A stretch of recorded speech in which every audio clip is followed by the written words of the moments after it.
Sport in Ireland. The Irish love sport. They play all the major international ones such as soccer, rugby, and golf, and many of their athletes and sports personalities become internationally famous, such as Manchester United's captain Roy Keane. However, there are also lots of other uniquely Irish sports in Ireland, such as Gaelic football, hurling, and camogie. Hey, I never heard of any of those, you may say. What the hell is camogie? Well, don't worry, we'll explain. A totally new sport. Gaelic football is only played in Ireland and in Irish communities in other countries. It all started in the 19th century. At the time, Ireland was occupied by the English and was part of the British Empire. The English dominated political life in Ireland. Many Irish people were against this and tried hard to maintain their way of life and aspects of their unique culture. Late in the 19th century, they set up an organization known as the Gaelic Athletic Association, which wanted to promote Irish sports. The people in this association said, "Hey, this isn't on. All our kids are playing soccer, and some are even playing rugby. They shouldn't be playing those bleeding English sports. We'll have to do something about it." So what did they do? Well, they invented a totally new sport and called it Gaelic football. The new sport did the trick, and this is one of the most popular sports in Ireland today. In fact, this is the reason why the Irish international soccer team isn't as good as it could be, because many of the most talented footballers choose to play Gaelic football instead of soccer. Incidentally, until 1970, anyone playing a foreign sport such as soccer was banned from playing Gaelic football. Rugby and football. So, how do you play this game? It's quite simple, really. Gaelic football is a bit like a mixture between soccer and rugby. Of course, the Gaelic Athletic Association would hate to hear this said about their game. But the fact is the game is very similar to these two English sports. Just like in rugby, the goals are H-shaped. However, there is a goalie, just like in soccer. You get a point if you put the ball over the crossbar, and a goal worth 3 points if you get it under the crossbar and past the goalie, just like in soccer. You can hold the ball, but you can't pick it up directly off the ground. It is played with 15 players in each team, and there are 40 minutes in each half. Tough boys. These days, Gaelic football is a semi-contact sport. In theory, physical fights for the ball are banned. This rule was written in 1887. Although you are allowed to shoulder your opponent and use one hand to get the ball. However, in practice, it does get quite violent. In fact, the most exciting parts of the match are the scraps between the teams, and even the coaches have been known to join in from time to time. It's all good, clean fun, though, and the two teams will join each other afterwards for a pint of Guinness and laugh about the punches and bruises. Sometimes the players have had a fair few scoops the night before the match, and they are tough boys who have no problem getting out on the pitch next morning. Competitions. These days, Gaelic football is strictly amateur. This means that no one gets paid to play, and most people play and train after work or on weekends. Throughout the country, there are school leagues, local team leagues, and a countrywide league.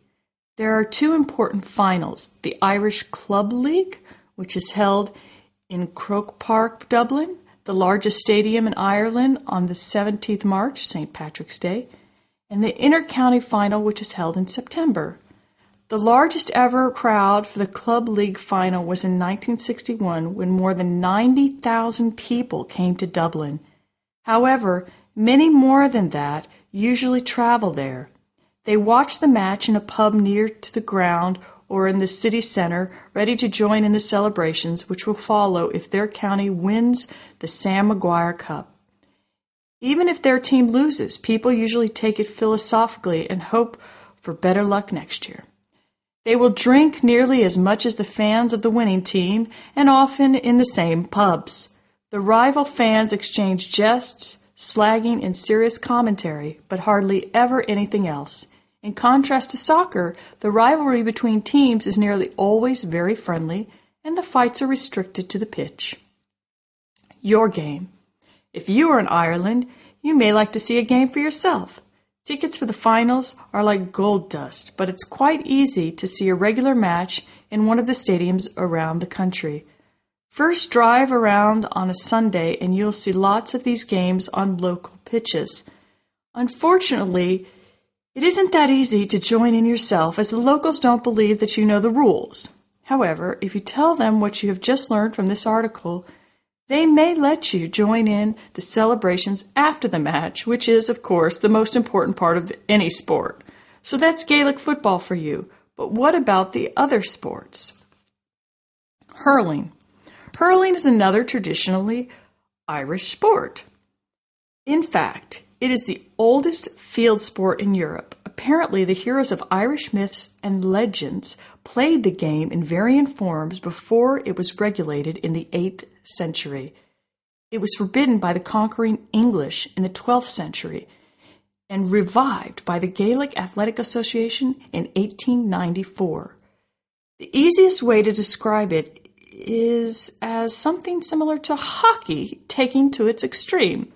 Hurling is played with a stick and a ball on a pitch about 200 meters by 150. The stick is called a hurl or hurley and has a wide flat end so that you can carry the hard leather ball called a slither as you run.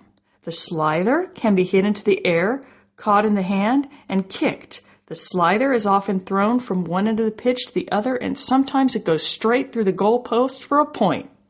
This means that a player can score a goal in just a couple of seconds, making hurling the fastest field sport in the world. Pints. If Gaelic football is for tough men, then hurling is for madmen. It is one of the toughest games you can play, mainly because the players have a stick at their disposal as well as fists. They don't have any protection either. In school leagues, a helmet is obligatory, but not at inter-county level, and is scorned by many players. If you ask them about it, they'll say something like this. Helmets?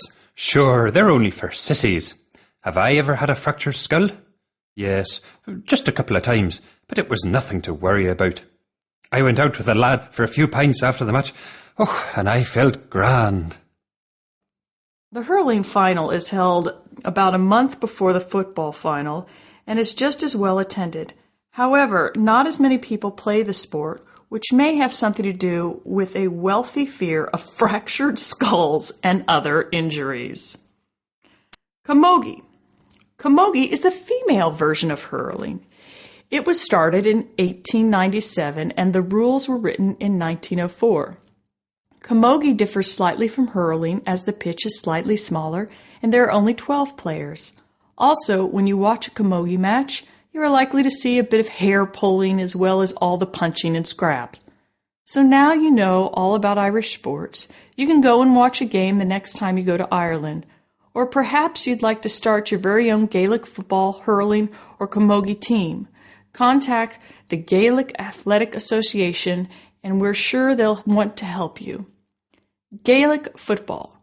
The accepted abbreviation of Gaelic football is GAA, which is also an abbreviation of the Gaelic Athletic Association. It doesn't make any logical sense to call Gaelic football GAA, but that's all part of the fun of the game.